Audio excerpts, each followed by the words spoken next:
বিশিষ্ট শিল্পী সাজন নায়কে শদিয়াৰ পৰা ধুবুৰীলৈকে ঝুমুৰৰ তালে তালে বহু অসমীয়া লোকক আত্মহাৰা কৰি আহিছে। গতিকে আপোনালোকে আজি সাজন নায়কৰ অসমীয়া সংগীতৰ এক অনুষ্ঠান দেখিবলৈ পাব। গতিকে আমি তিনিওগৰাকীকে আমাৰ আজি অনুষ্ঠানলৈ স্বাগতম জনাইছো আৰু পুনৰবাৰ আমাৰ অতিথিসকলক মঞ্চত তেখেতসকলৰ আসনত অলংকৃত কৰিবলৈ অনুৰোধ জনাইছো।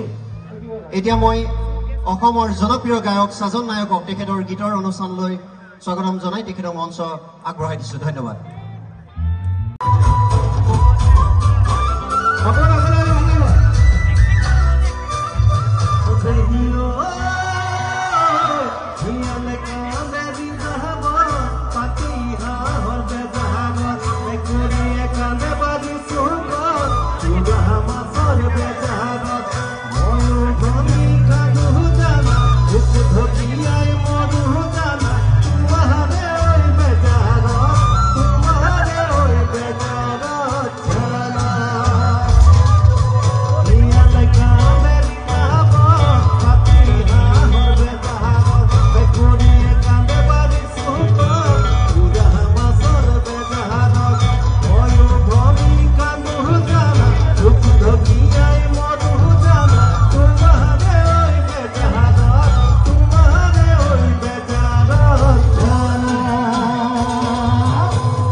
তোমাকে আগত লৈ চেংখনি মেৰালৈ হাঁহৰ কান্ধত লৈ হাততে চাপি লৈ তোমাক ধৰি লৈ জানৈ তোমাৰ তুলি লৈ